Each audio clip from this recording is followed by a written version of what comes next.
কেইজন মন্ত্ৰী গুৱাহাটীৰ মুখ্যমন্ত্ৰীৰ কাৰ্যালয়ৰ পৰা সংলগ্ন হয় আৰু কেইবাগৰাকী মন্ত্ৰী ডিব্ৰুগড়ত উপস্থিত থাকে।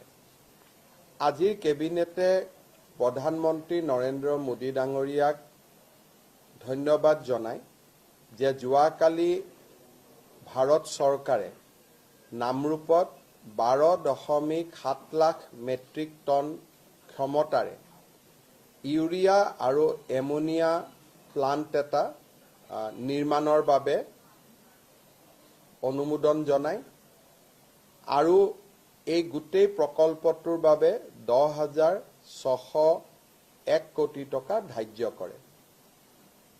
মই বিনম্ৰতাৰে সৈতে ৰাইজক জনাব বিচাৰিম যে এই নামৰূপৰ ইউৰিয়া প্লান্ট বা এমোনিয়া প্লান্ট নিৰ্মাণৰ ক্ষেত্ৰত প্ৰধানমন্ত্ৰী নৰেন্দ্ৰ মোদী ডাঙৰীয়াই কেন্দ্ৰীয় বাজেট আৰু এডভান্টেজ আসাম 2.0 ঘোষণা কৰিছিল আৰু এডভান্টেজ অসম কাৰ্যসূচীত যোগদান কৰি গৈয়েই প্ৰধানমন্ত্ৰী ডাঙৰীয়াই প্ৰথম সুযোগতে এই বিশেষ প্ৰকল্পটো কেন্দ্ৰীয় কেবিনেটৰ দ্বাৰা অনুমোদিত কৰোৱায়। আপোনালোক সকলোৱে জানে যে এই প্ৰকল্পটোত ভাৰত চৰকাৰৰ 60% অংশীদাৰিত্ব থাকিব আৰু অসম চৰকাৰে এই প্ৰকল্পটোত 40% অংশীদাৰিত্ব ল'ব। আৰু যদি ইণ্ডিভিজুৱেল এণ্টিটি হিচাপে চাব যাওঁ, ভাৰত চৰকাৰৰ 4টা সংস্থাই ইয়াত নিজৰ নিজৰ অংশীদাৰিত্ব ল'ব।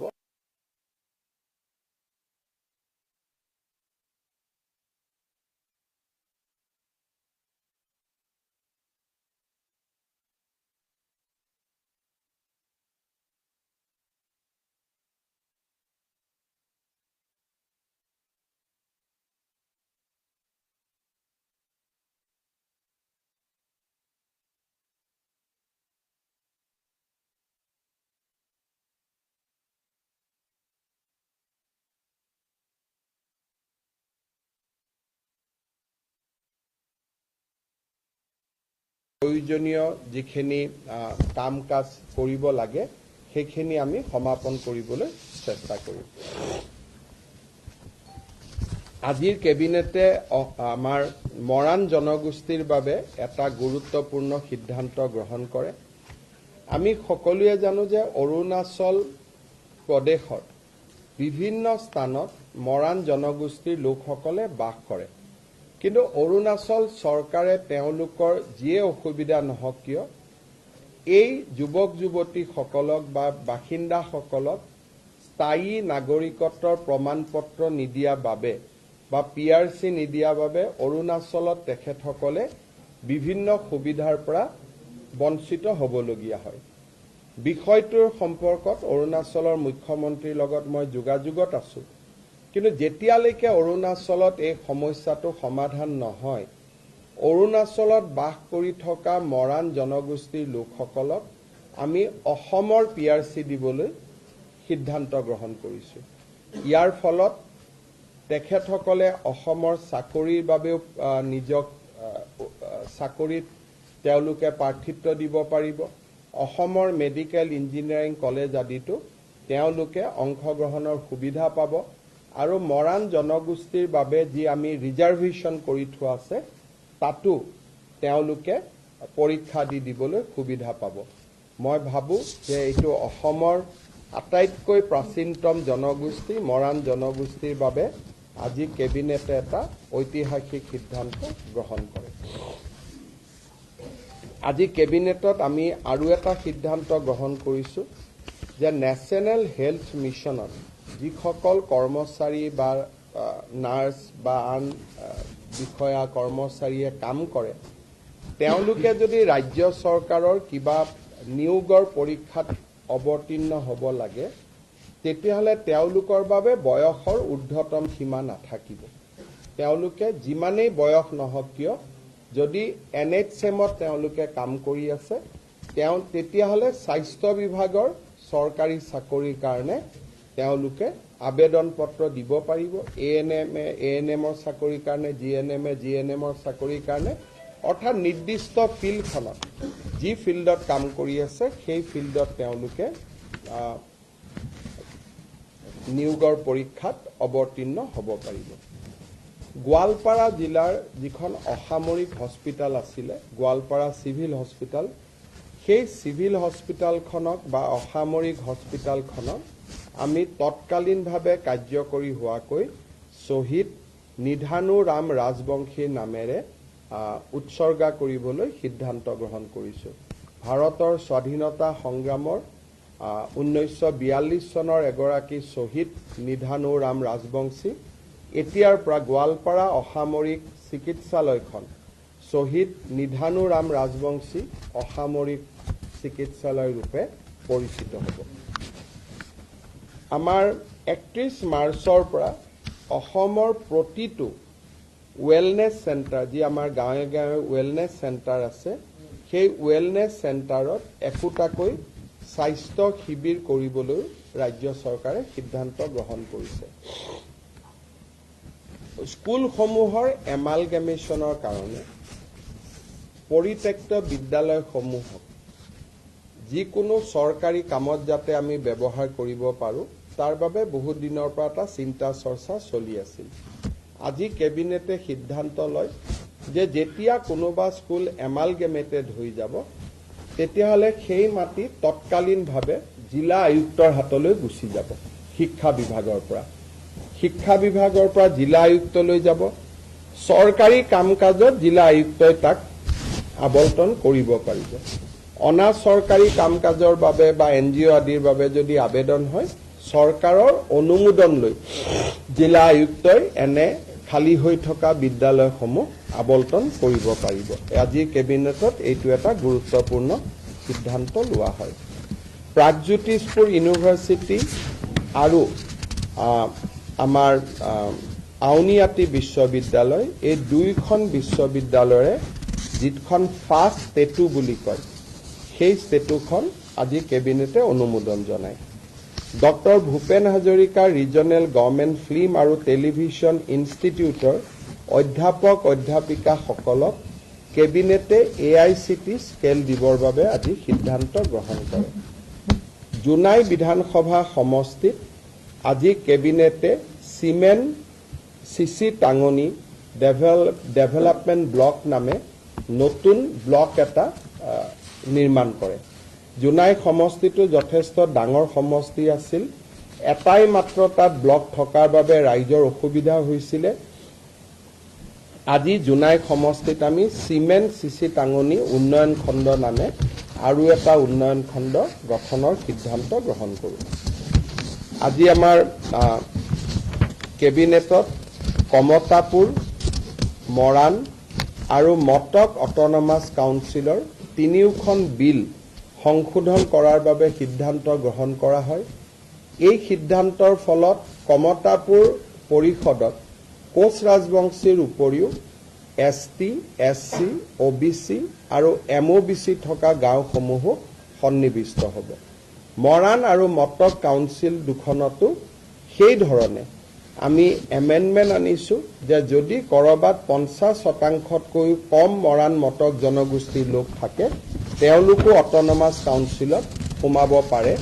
তাৰ ব্যৱস্থা আজি আমি কৰিছোঁ, কিন্তু এইখিনি পাৰ্ট ভিলেজ হিচাপে হ'ব। অন্যান্য জনগোষ্ঠী কাউন্সিলত নোসোমাই মৰাণত মৰাণ, মটকত মটক, এই ধৰণে আমি ব্যৱস্থা কৰিছোঁ।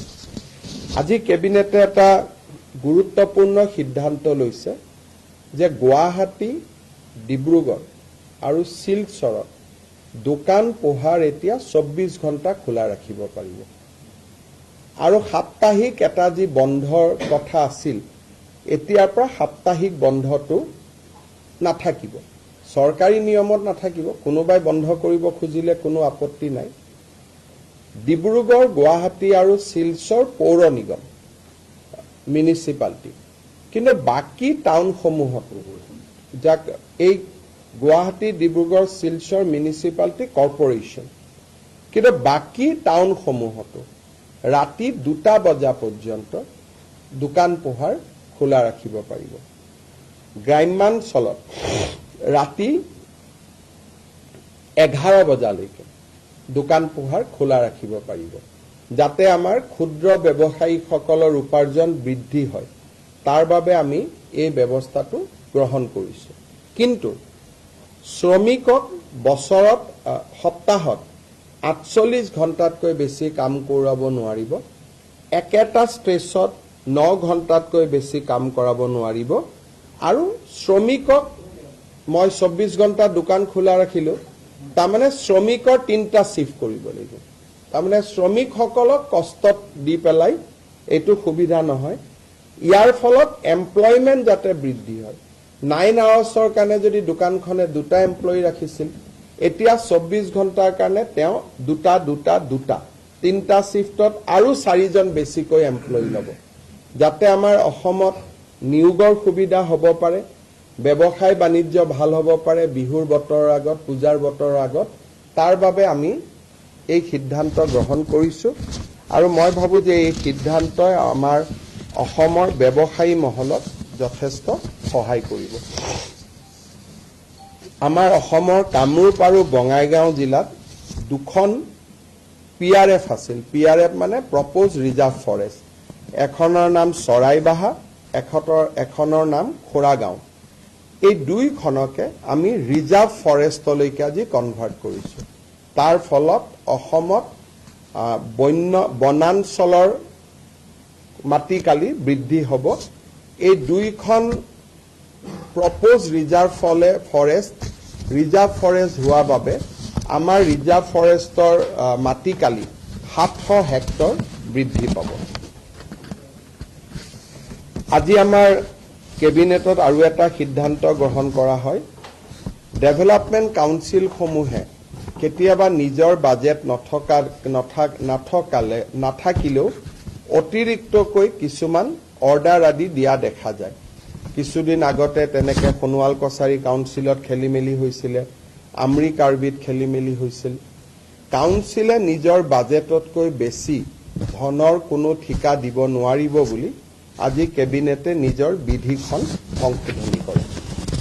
চাহ বাগিচা অঞ্চলত ৰাস্তা বনাবৰ বাবে কেবিনেটে আজি 262 কোটি টকা অনুমোদন জনায়। আজিৰ কেবিনেটত আমি আৰু এটা সিদ্ধান্ত গ্ৰহণ কৰোঁ। আপোনালোকে জানে যে দীৰ্ঘদিন ধৰি অসমৰ প্ৰাথমিক বিদ্যালয় শিক্ষক সংস্থা আৰু আনসকলে এটা দাবী কৰি আহিছিল যে প্ৰধান শিক্ষকৰ পদ প্ৰাথমিক বিদ্যালয়বিলাকত হ'ব লাগে। ইতিমধ্যে আমি এইটো সিদ্ধান্ত লৈছিলোঁ যে য'ত 150 ছাত্ৰ ছাত্ৰী আছে তাতে প্ৰধান শিক্ষক পদ আমি সৃষ্টি কৰিম। তাৰ পিছত আমি সিদ্ধান্ত ল'লোঁ যে 100 যদি ছাত্ৰ ছাত্ৰী আছে তাতো আমি এটা প্ৰধান শিক্ষকৰ পদ সৃষ্টি কৰিম। এই প্ৰক্ৰিয়া ইতিমধ্যে আৰম্ভ হৈছে। কিন্তু আজি আমি কেবিনেটত এটা খুব ইম্পৰ্টেণ্ট সিদ্ধান্ত লৈছোঁ যে যদি কোনোবা স্কুলত 50 জন ছাত্ৰ ছাত্ৰী আছে, 50 টোটেল যদি ষ্টুডেণ্ট আছে LP স্কুলত, এইটো UP আৰু হাইস্কুলক লৈ এইটো সমস্যা নাই, এইটো অকল LP স্কুলক লৈ সমস্যা আছিলে। যদি 50 জনো ষ্টুডেণ্ট আছে তেতিয়াহ'লে তাত আমি এটা প্ৰধান শিক্ষকৰ পদ সৃষ্টি কৰিম।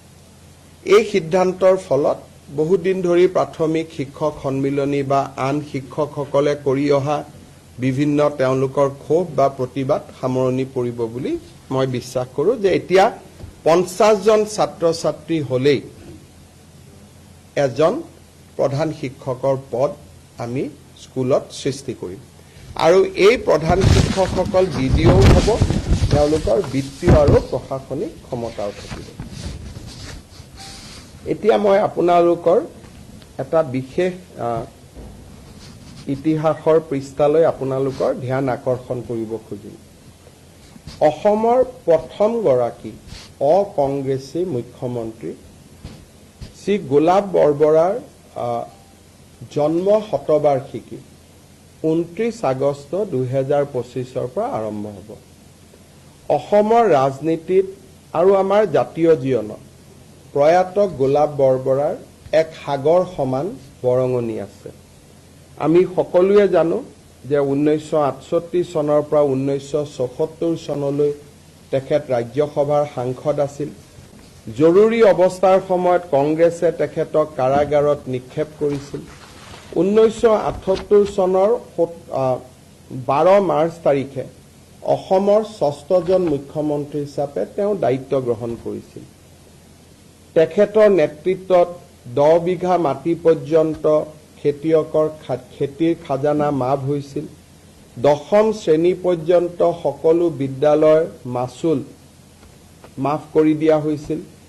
চিকিৎসালয়ত গভৰ্ণমেণ্ট চিকিৎসালয়ত মাচুল নোহোৱাকৈ ৰোগী চোৱাৰ ব্যৱস্থা তেওঁৰ দিনতে আৰম্ভ হৈছিল।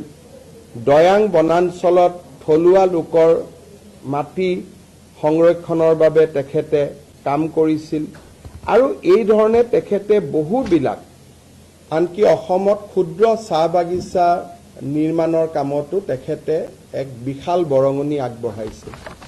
ৰাজ্য চৰকাৰে গোলাপ বৰবৰা ডাঙৰীয়াৰ জন্ম শতবাৰ্ষিকী গাম্ভীৰ্যপূৰ্ণভাৱে এটা বছৰ পালন কৰিবলৈ সিদ্ধান্ত লৈছে।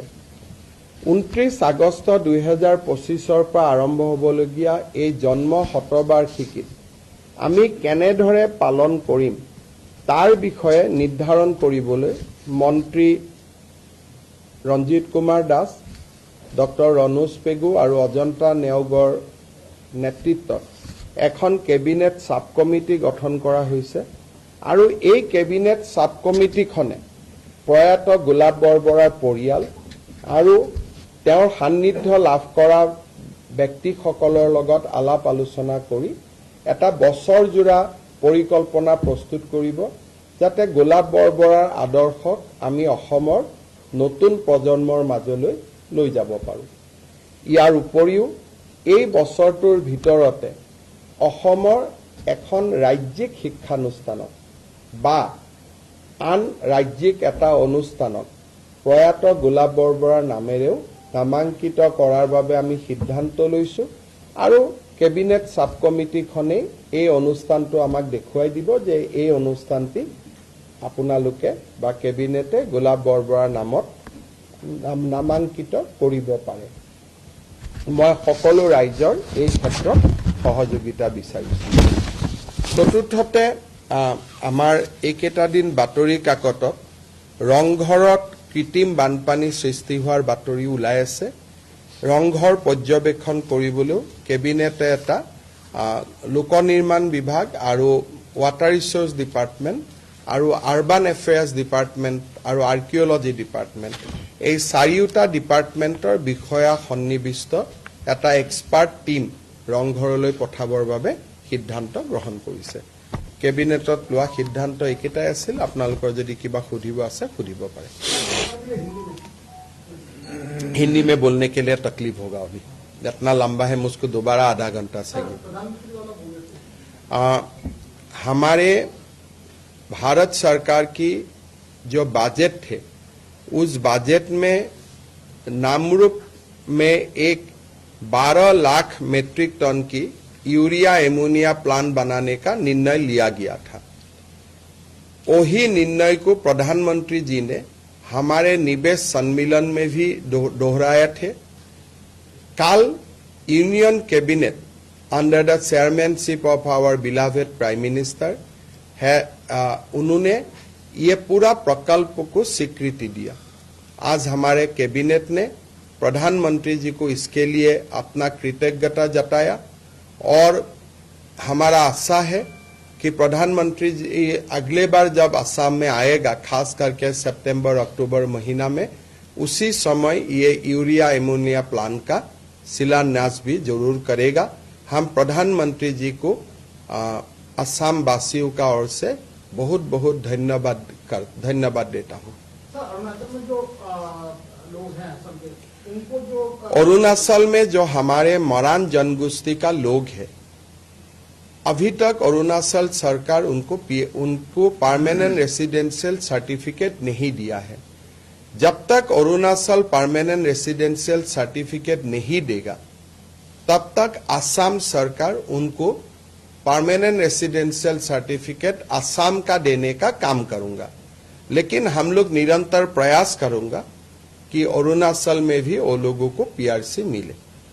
কেন্দ্ৰীয় মন্ত্ৰী নিতিন গাডকাৰীয়ে কালি ঘোষণা কৰিছিলে ৰাষ্ট্ৰীয় ঘাইপথ আৰু দলং ইত্যাদি নিৰ্মাণৰ বাবে 3 লাখ কোটি টকা পৰ্যন্ত দিয়া হ'ব আৰু আমেৰিকাৰ সমপৰ্যায়লৈকে লৈ যোৱা হ'ব বুলি মইতো ভাবো যে আমি যি ধৰণে নেশ্যনেল হাইৱে যোৰহাটৰ পৰা ডিব্ৰুগড়ত বনাই আছো আমি নেশ্যনেল হাইৱেৰ ওপৰতো হেলিকপ্টাৰো লেণ্ড কৰাম আৰু প্লেনো আমি লেণ্ড কৰাম এই বছৰটোৰ ভিতৰত আপোনালোকে তেনেকুৱা বহুত পৰিঘটনা অসমত দেখিবলৈ পাব যে অসমৰ ৰাস্তাত এয়াৰফোৰ্চৰ ফ্লাইট নামিব অসমৰ ৰাস্তাত হেলিকপ্টাৰ নামিব অসমত সুৰংগ হ'ব আজি কথা ক'লে মানুহে অলপ বিশ্বাস কৰিব বেয়া পায় কিন্তু দেখি থাকিলে বিশ্বাস কৰি গৈ থাকিব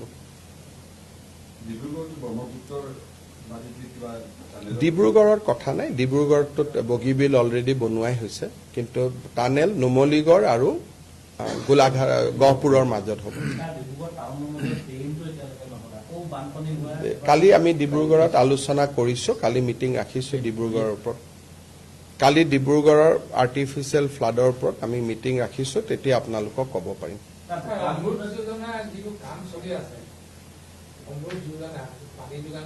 মন্ত্ৰীসকল আছে সুধি ল'ব মোৰ ইমান কথা মনত নাথাকে আমাৰ গুৱাহাটীতো মানুহে কয় কিন্তু ৰাস্তা বেয়া নকৰাকৈ পানীৰ পাইপ কেনেকে ফুটিব তেনেকুৱাটো টেকনলজি ক'তো নাই পানী যদি লাগে এই গোটেই ঘটনাবোৰ যেনেকে সন্তান এটা মাতৃৰ গৰ্ভত নথকাকৈ প্ৰসৱ হ'বই নোৱাৰে আৰু মাতৃয়ে প্ৰসৱ বেদনা পাবই লাগিব সেই ধৰণে বিকাশৰ আগত এটা প্ৰসৱ বেদনা মানুহে পায় আৰু সেই প্ৰসৱ বেদনাখিনি যোনে গ্ৰহণ কৰে তাৰ বিকাশ হয় আৰু যাৰ প্ৰসৱ বেদনাখিনি গ্ৰহণ কৰিব নোৱাৰে সেই জায়গাত বিকাশ নহয় গতিকে তাৰ কোনো উপায় নাই যদি আপোনালোকক পানী লাগে ৰাস্তা খান্দিবই লাগিব ৰাস্তা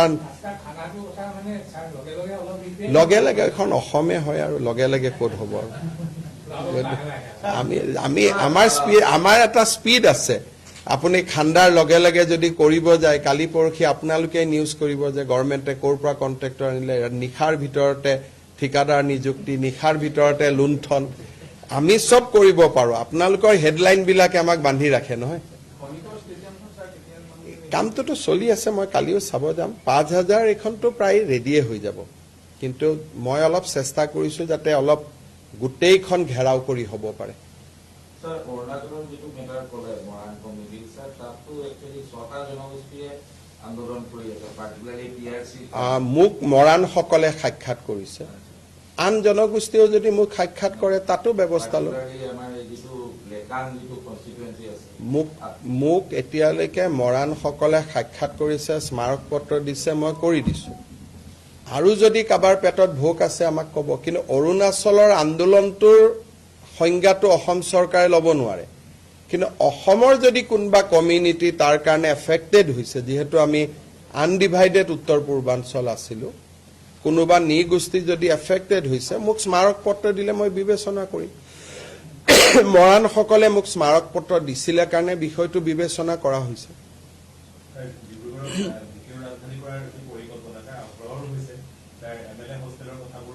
ইয়াতে কালি মই চাব যাম আমি কালি মাটি সিলেক্ট কৰিম এই বছৰটোৰ ভিতৰতে ডিব্ৰুগড়ত অসম বিধানসভা MLA হোষ্টেল অধ্যক্ষৰ বাসভৱন এই গোটেইবিলাক নিৰ্মাণৰ কাম আৰম্ভ হ'ব মোহনবাৰী এয়াৰপৰ্টৰ যিটো আমি আগতে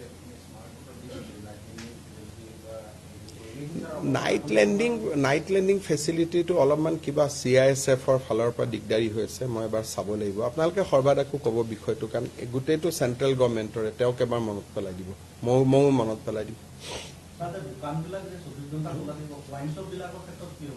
দোকানেতো ৱাইন শ্বপো হয় কিন্তু ৱাইন শ্বপখিনি আমি পুৰা 24 ঘণ্টা খুলিব নিদিওঁ ৱাইন শ্বপখিনি অলপ আগতীয়াকৈ বন্ধ কৰি দিম ৱাইন শ্বপখিনি 2টামান বজালৈকে এতিয়া 12টালৈকে চলে তেওঁলোকক পুৰা গোটেই ৰাতি নিদিওঁ তেওঁলোকক অলপ কমাই দিম নহ'লে এমপ্লয়মেণ্ট নহ'ব সেইকাৰণে কিন্তু ৱাইন শ্বপখিনি গোটেই ৰাতি দিলে অলপ বেয়া হ'ব সেইকাৰণে সেইটো এতিয়া ৱাইন শ্বপখিনি 12টাত হয় গুৱাহাটীত 2টালৈকে কৰি দিম বাকি জায়গাত 12টাই থাকিব বাকি ডিব্ৰুগড় শিলচৰ আদিত ৱাইন শ্বপটো বঢ়াই নিদিওঁ কষ্ট হ'ব কিন্তু গুৱাহাটীততো 24 ঘণ্টা প্লেন ৰেল আহি থাকে গতিকে গুৱাহাটীতো 2টা বজালৈকে দিম বাকি ওয়াইন শ্বপখিনি যেনেকৈ আগত আছিল তেনেকৈ থাকিব ওয়াইন শ্বপখিনি আমি বঢ়াই দিয়াৰ কথাটো চিন্তা কৰা নাই পিছত যদি কোনোবাই দাবী কৰে ৰাইজে কয় বেলেগ কথা কিন্তু আজিৰ মুহূৰ্তত আমি এইটো নৰ্মেল শ্বপছ এণ্ড এষ্টাব্লিছমেণ্টৰ কাৰণে কৈছোঁ স্যাৰ বিহু কমিটিবিলাকৰ কাৰণে এইবাৰো কিবা ভবা হৈছে 1.5 লাখ টকাকৈ আমি দিম প্ৰত্যেকবাৰে দিওঁ এবাৰো দিম হ'ব